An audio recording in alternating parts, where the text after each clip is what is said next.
ครับอาทิตย์ครับครับสวัสดีครับวันขอรวนี้ยพี่ทุกคนนะครับผมครับวันนี้ว่าตามในทางของไอ้นายเอ็มเนาะนายยมครับผม NFCคอมเมนต์มาถามหาน้องแบงค์น้ำน้องแบงค์มาจากไหนยังไปใส่เบิ้นมาเดี๋ยวเป็นไปตัดหญ้าอยู่มื้อนี้บ่ได้ไปงานดอกแต่ว่าไปตัดหญ้าแต่เช้าปัญญาเขาของสิบ่ตัดหญ้าเขาแม่รับจ้างบ่แม่นตัดเขาแม่แม่น อืม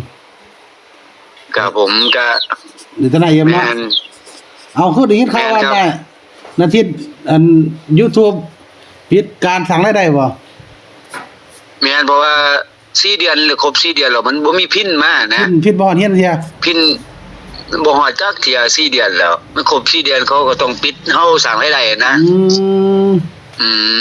ม ครับหาทางแก้ไขอยู่นะแต่มันสิแก้ได้บ่นะคันบ่แก้บ่ได้ก็ฝาก FC เด้อช่องบ่รวยก็ได้ ครับ นาที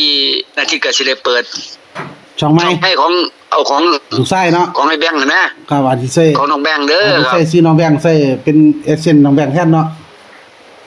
ครับผมเพราะว่าของนาทีมันบ่ผ่านแบบว่าพินรออยู่4เดือนแล้วบ่มานะแต่ผ่านสู่อย่างสู่แนวแล้วนะแต่มันบ่แต่พินตัวเดียว ว่าจักเที่ย ครบ4เดือนบ่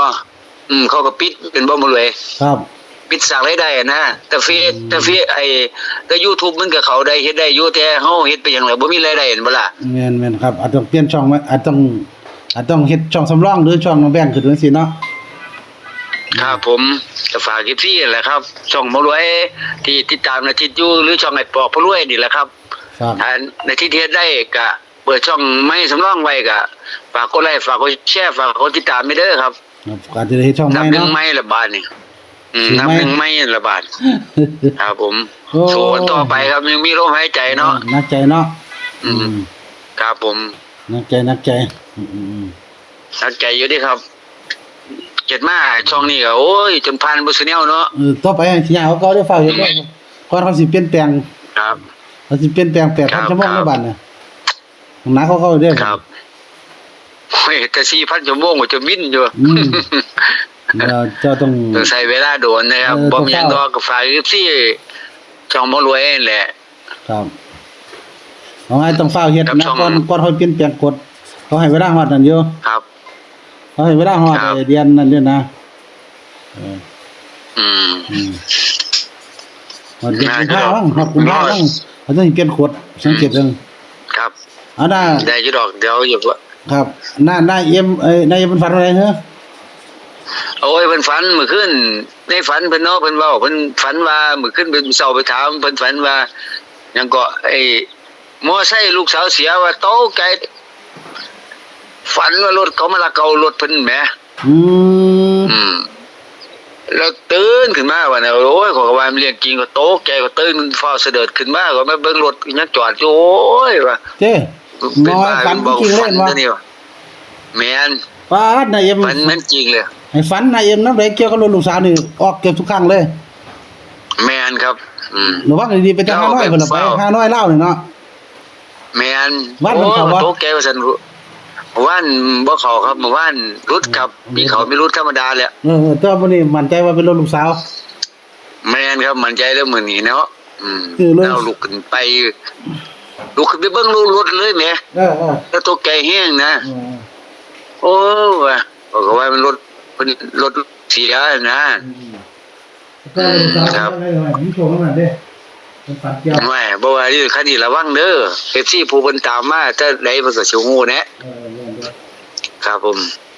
ว่ารถคันนี้มักจะออกทะเบียนรถลูกสาว ครับผม ทะเบียนยังนั่นทิศ ทะเบียน370ครับ เว้ยงามเลยนะ ออกดี นอน เด้ เด้อมื้อนี้ 3770เนี่ยออกดีเด้เนาะ70เนาะ30ก็ได้แปลงบ่ต้องแปลงบ่ 30ต้องแปลง บ่ 3 แล้ แปลง ว บ่ บ่แปลงหยังดอกบ่ บ่แปลง ถ้าเราได้บ่ค่อยแปลงดอกมั้งแม่น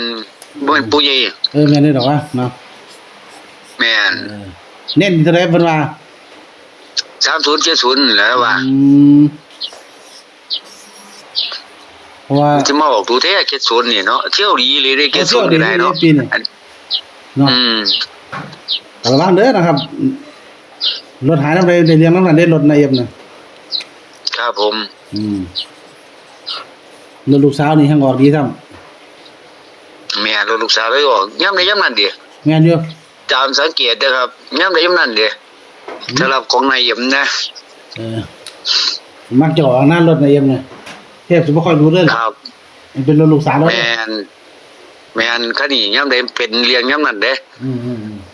ระวังไว้นะครับถึง3ตัวถึง3070 37แล้วแหละ ครับเอาก็ฝ่ายที่หนึง จะได้อยู่ เนาะฝ่ายที่หนึงเลี้ยงรถ ครับ เลี้ยงอันช่องอาทิตย์เด้อนะครับ4 ครับ เดือนมา ผม พิมพ์บ่ฮอดเฮียนจักเที่ย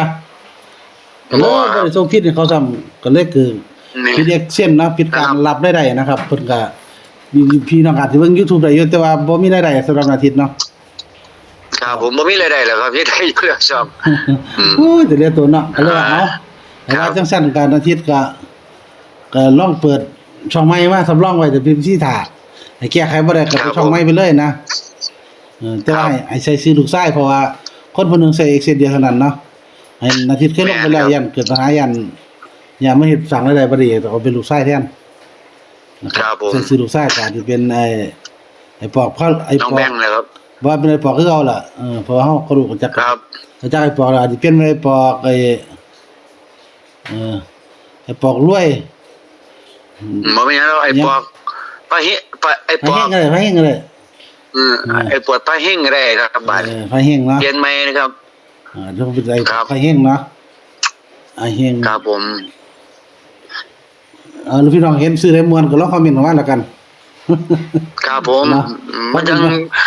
บางทีไอ้ปอกหรือบางทีเปลี่ยนชื่อไหมไอ้ก็ได้มันจะดีขึ้นก็ เเพิ่น อืม ซื้อนี่ถึงปิด2เที่ยแล้วเด้เนี่ย ครับ เปลี่ยนซะบ่แห้งดอก ใช่ก่อน